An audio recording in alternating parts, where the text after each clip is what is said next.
Easter is a day that is honored by nearly all of contemporary Christianity and is used to celebrate the resurrection of Jesus Christ. The holiday often involves a church service at sunrise, a feast that includes Easter ham, decorated eggs, and stories about rabbits. As most of us know, the best part about Easter is chocolate.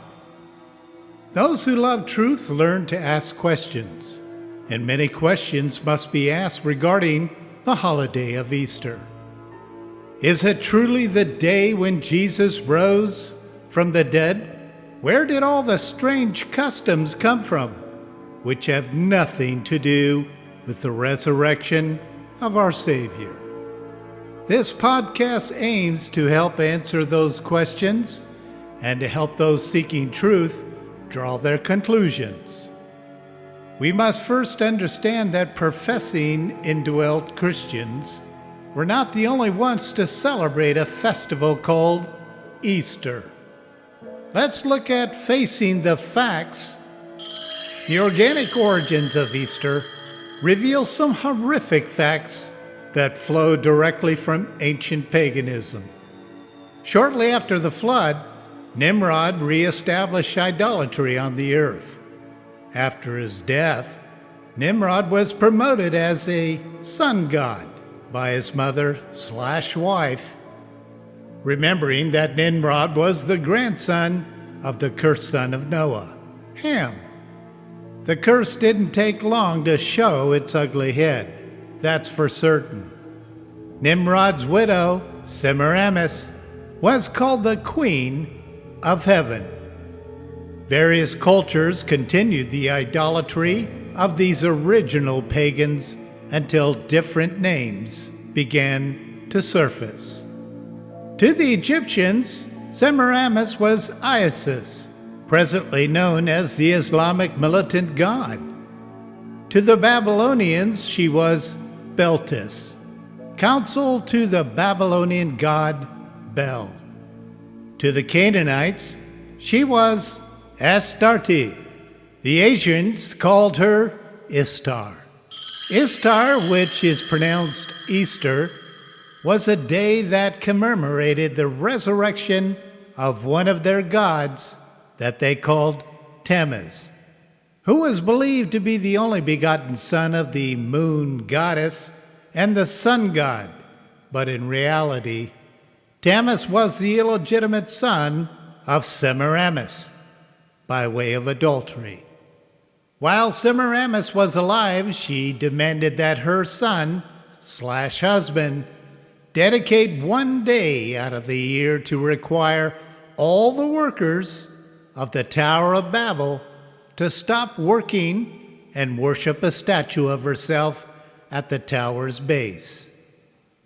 According to Babylonian history, Ishtar, Easter, found great delight in being worshipped as the Queen of Heaven, a goddess of sorts. The worship of Ishtar, Easter, as a goddess involved occult fertility practices. These demonic rituals were practiced even by the Israelites when in apostasy. The God of the Hebrews warned and denounced any Israelite involvement in these pagan celebrations were in for some trouble. The God of Israel considered them idolatry and worshiping of God's greatest enemy, Satan. Let's check out Jeremiah chapter 7, verses 17 and 18. Do you not see what they are doing in the cities of Judah and in the streets of Jerusalem? The children gather wood, and the fathers kindle the fire, and the women knead dough to make cakes for the Queen of Heaven. And they poured out drink offerings to other gods in order to spite me. While the Israelites forgot the basics of their history, the women were easily seduced by the idolatry of goddesses. The same madness method Satan used on Eve to get to Adam was the precise method he used to destroy the men of Israel. Now let's look at Ezekiel chapter 8, verses 13 and 14. And he said to me, "Yet you will see still greater abominations which they are committing." Then he brought me to the entrance of the gate of the Lord's house, which was toward the north. And behold, women were sitting there weeping for Tammuz. Few historians refute that Ishtar or Easter became the most powerful queen of ancient Babylon. Also proclaimed that Baal, Satan, would be present on earth in the form of a flame, whether by candle or lamp, when used in worship, because she set herself up as a goddess for Satan. She is considered in history as the great whore of the Old Testament, later referenced in Revelation's book. Furthermore, she claimed that she was immaculately conceived. Stay with me, it even gets weirder. She taught that the moon was a goddess that went through a 28-day cycle of ovulation when the moon was full. She further claimed that she came down from the moon in a giant moon egg that fell into the Euphrates River, later referenced as an Ishtar Easter egg. Ishtar Easter soon became pregnant, further claiming that the rays of the sun god Baal, Satan, caused her to conceive. Now the weird part. Her son was named Tammuz. The connection to our Easter rabbit: Tammuz was noted to be especially fond of rabbits, and they became sacred in the ancient religion and empire of Babylon. The day came when a wild pig killed Tammuz. Queen Ishtar told the people that Tammuz ascended to his father Baal, Satan, and that the two demanded to be worshipped through this sacred candle or lamp flame as Father, Son, and Spirit. Ishtar, who was now worshipped as the Mother of God and Queen of Heaven, continued to build her mystery religion. The queen told the worshippers that when the wild pig killed Tammuz, some of his blood fell on the stump of an evergreen tree, and the stump grew into a full new tree overnight. This made the evergreen tree sacred by the blood of Tammuz, which later evolved into our modern-day Christmas tree, believe it or not. She also proclaimed 40 days of sorrow each year before the anniversary of the death of Tammuz. This became the sin the Lord addressed with the Israelite women in Ezekiel 8. The details of this idolized event are sickening. During this time, no meat was to be eaten. Worshippers were to meditate upon the sacred mysteries of Baal, Satan, and Tammuz, and make the sign of the T for Tammuz in front of their hearts as they worshiped. They also ate sacred cakes marking a T or a cross on the top. Every year a celebration was made on the first Sunday after the first full moon after the spring equinox. It was Ishtar's Sunday and was celebrated with rabbits and eggs.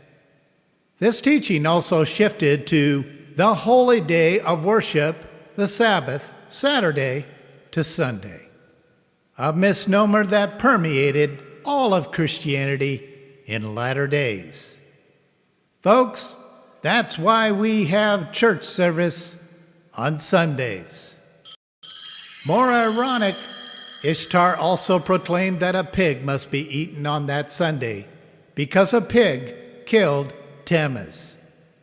Out of this demonic ideation, the Lord established a law that Jews were not to eat the flesh of pigs, which remains a respected practice to this day by the Jews. By now, you as a listener should have made the connection that paganism has infiltrated the contemporary Christian churches. However, a fact you might not be aware of: deeper studies indicate that this paganism came by way of the Roman Catholic system. A method to win souls to the Roman state church was adopting the pagan traditions of ancient Babylon, bringing them into the church, and revising the demonic practices with Christianized concepts. Today, the Queen of Heaven is the Mother of God, Mary, and Ishtar, Easter, became the celebration of Jesus' resurrection versus that of Tammuz. Their efforts proved effective. They cemented these traditions in Christianity, Catholicism, and Protestantism. Looking at Easter as nothing to do with Jesus' resurrection, the truth is that Easter has nothing whatsoever to do with the resurrection of Jesus Christ. The date is nowhere close to the actual date of Jesus' resurrection. We also know that Easter is moons away from the organic Jewish Passover, because the pagan holiday is always set as the first Sunday after the full moon, after the spring equinox. This was most likely one of Satan's biggest sleight of hands. Some have wondered why the word Easter is in the King James Bible. It's because Acts chapter 12 tells us that it was the evil King Herod who was planning to celebrate Ishtar, Easter. The Roman state church quickly adopted this holy day as a practice to honor Herod's tradition, but with a demonic bent toward Jesus Christ. The rest is history, as they say. In conclusion, so much more could be said, and we have much history provided for us through the prophets of the Old Testament. However, it isn't easy to stuff 40-plus years of studies regarding paganism into one simple message. We know that the Bible tells us in John 4:24, God is a spirit, and they that worship him must worship him in the spirit of truth. Easter is much more than a pagan impostor pretending to be a holy day for Christians. Satan is lurking behind the pretty face of Easter, covering up the greatest fraud of all times. A calendar change that hides the true day of the resurrection and the true seventh-day Sabbath. God's entire timeline of humanity and heavenly hosts is based on Sunday being the first day of the work week. He has mandated to keep the Sabbath holy, Saturday. What did this clever Antichrist do? He made the Sabbath impotent. If anyone knows that God gave humanity 6,000 years, which is 6 days to the Lord, and reserved the Sabbath for his 1,000-year reign, his day of rest, well, that would be Satan. He knows exactly the time plan that God has in place. He just doesn't understand all the details that are packed in it. No wonder Satan wanted to paganize the ordinances of God.